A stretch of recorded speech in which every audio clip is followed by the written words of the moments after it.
The wall in my living room above the couch needed to be decorated, and I found this inspiration photo to go off of.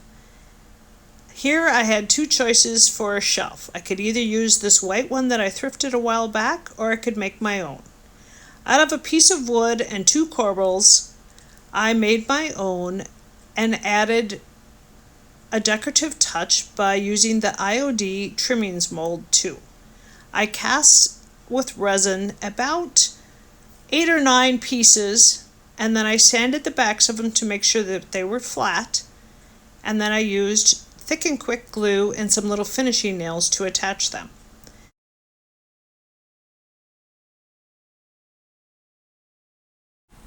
I used Waverly antiquing wax to get the color I was looking for with this shelf. It worked out beautifully. Then I wanted to add a little extra texture and layer to the trimmings mold. So I used Fusion Mineral Paint in the colors Tapestry and Woodwick, and I just dabbed it on randomly across the braid. Then I added DIY dark wax, and then I took a dry cloth and soaked up the excess wax. When that dried, I had a clear wax on hand that I covered the entire shelf with and then buffed it out. I love the results I received. I found the perfect size picture that I was looking for to fit for my wall grouping. This one had some water damage, so it was definitely ready for a refresh. I also found some decoupage paper that I thought would make a perfect background. It's called Rustique, and it's from the Sonic Makers box, and it's a Roy Cycle paper. And I'm pretty sure Sonic still has some of this. If you're interested in that, you'll have to reach out to her. But I really liked the edges of this paper, how it had gotten dark on the edge, and I wanted that to fit perfectly on this frame. And to do that, I would kind of have to shorten up the paper. So that's what I'm doing here, is I'm making folds in the paper and just kind of deciding, how am I going to do this? Will I be able to cut this and then be able to hide my cut marks? I thought it was worth a try. So I folded up my paper to fit the frame and just got out my scissors and went for it.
The hangers I did struggle with a little bit. The screws were in there really well, but I managed to get them out, and then I like to put them, all the little pieces, into a cup so I don't lose them. Then I just ripped off the backing that too was glued on very well. So I managed to get most of it off, and then I worked on the little clips in there, just using a couple of tools to pull out all the pieces. I then released the glass gently and put that someplace where it would stay safe. Then I got out my Gooby Gone, and that was to help loosen up some of the glue on this backing. I wanted to really clean up the frame well, and I did use my finger sander to help me out with that.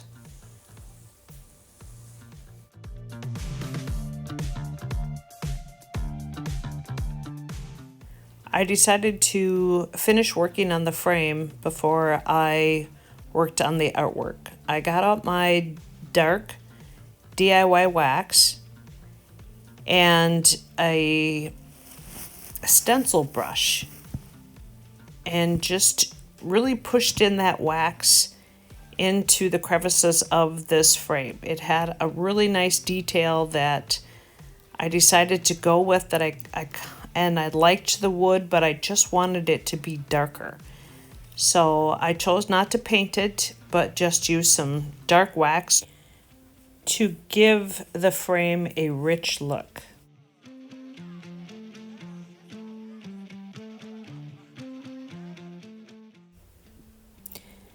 Then I buffed in the wax just by using a dry cloth and just kind of rubbing it back and forth, taking off the excess wax, and this allowed the dark wax, to stay inside the detail, which really brought out the detail of the wood.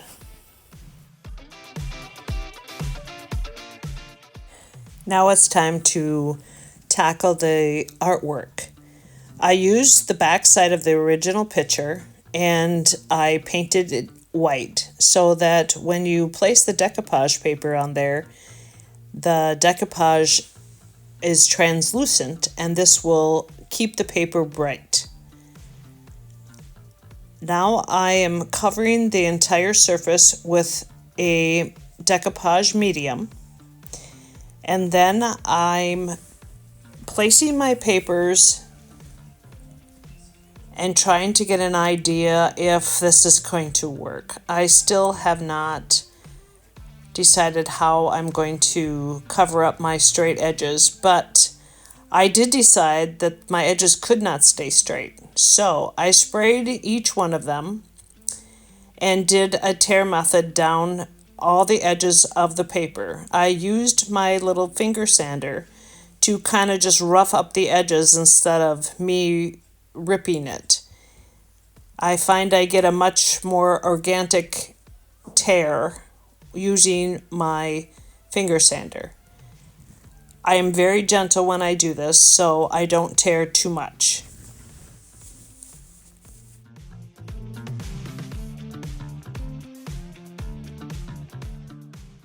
I make sure that my decoupage medium is dry, and then I place my paper down where I want it to lay. I like to use the iron method when using a large flat surface. It helps to minimize the bubbles and wrinkles that I might get.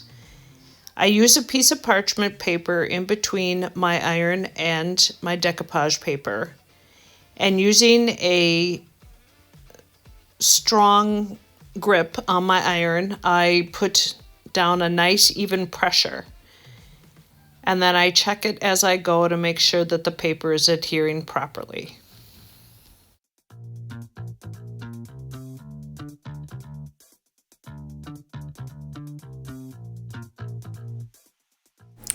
I found a stencil that matches the decoupage paper.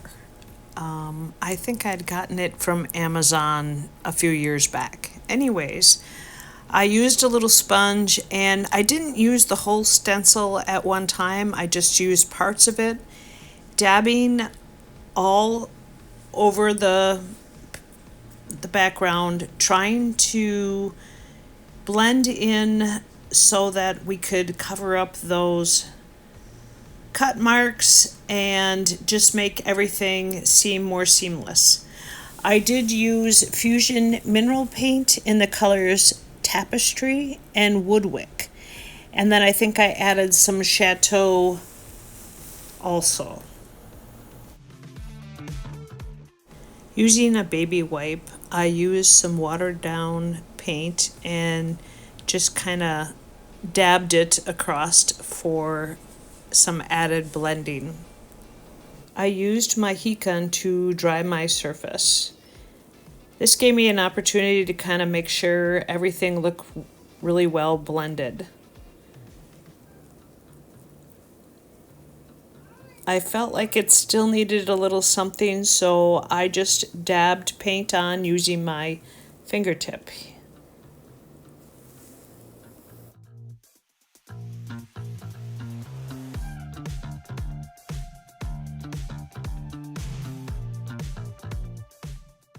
Now it was time for the hard part, the stamping of the letters. I have a hard time sometimes balancing it out, and I'm not really good at measuring. I'm kind of a wing it kind of person, and I think I did okay though. I took my time in lining up my letters. I used the grid to line up my letters, and that really helped a lot. You'll have to let me know what you think.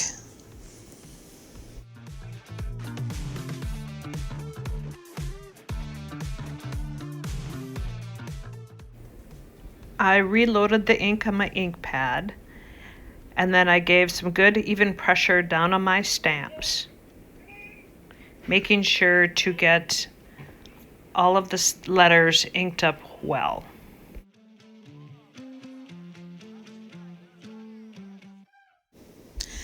I used the base of my artwork as a guide with a piece of cardstock so that I could line up my next word.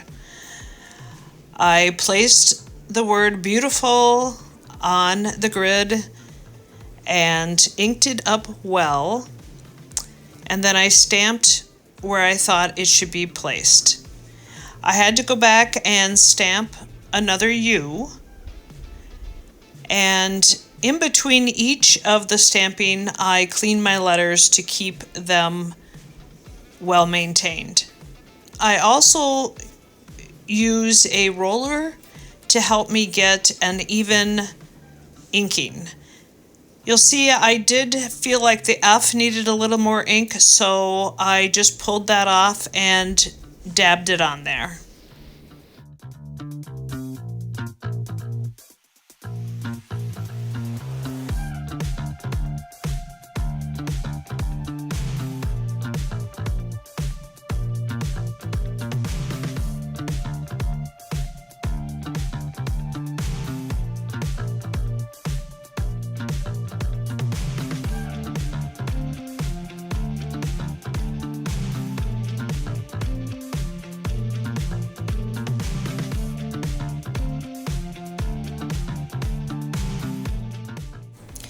I found this to be the hardest part of the entire project, the handwritten words.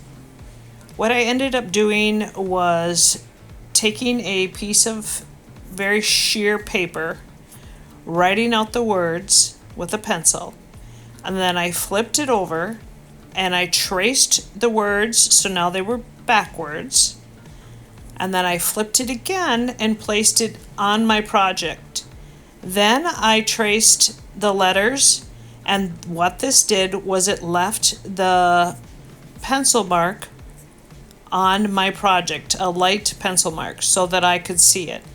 Here I'm already doing the second coat of the letters, and I'm just trying to clean it up as I go, thicken areas that I felt like it needed to thicken up a little bit and darken.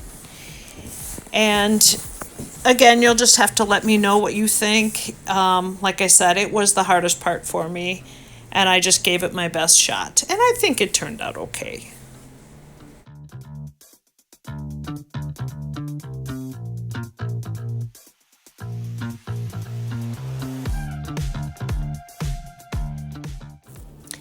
To to help with the rustic aged look of this, I did take my finger sander and I went over the handwritten letters. Now to add some of the final touches to this, I have one more stamping to do. I'm using the Wreath Builder Classic from IOD, and I ended up using it as an S shape, and I think it turned out really nice.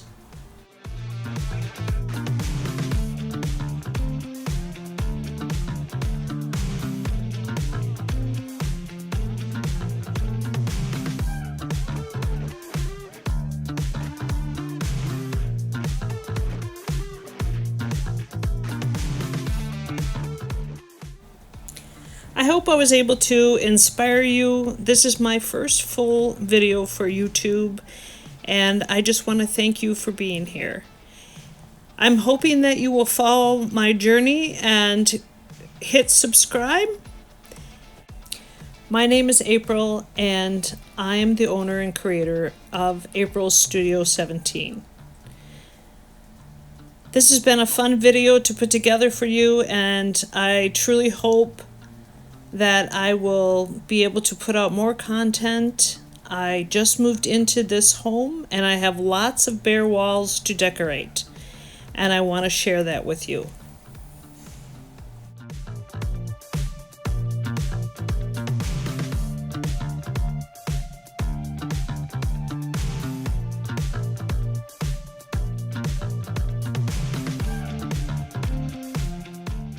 So just when I thought everything was good and I was all done, I put my picture in the frame and realized that the part I'm covering up here actually shows.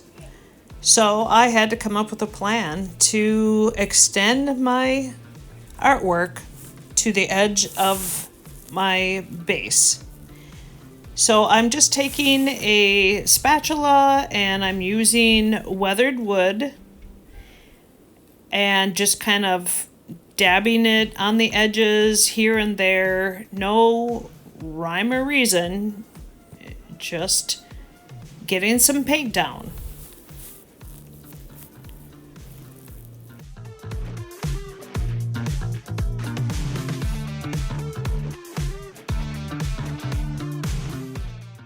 Along with the DIY weathered wood, I added Summer Crush. And using the stencil that I'd used earlier, I helped add layers and texture. And I just think this was a happy accident, actually, because I think it really just added some depth and dimension to my artwork. And I was really happy with the way it came out. I think I also added in the Fusion mineral paint that I had used earlier, the colors Tapestry, Woodwick, and Chateau. You'll have to let me know in the comments below. Do you think this was a happy accident? I still needed to add the glass and the backing to my artwork, but for video purposes, I left the glass out. I hope you enjoyed what I brought to you today and were inspired to make your own artwork. I have lots of rooms to decorate, and I hope you will join me on this journey. Please give me a thumbs up and leave a comment below.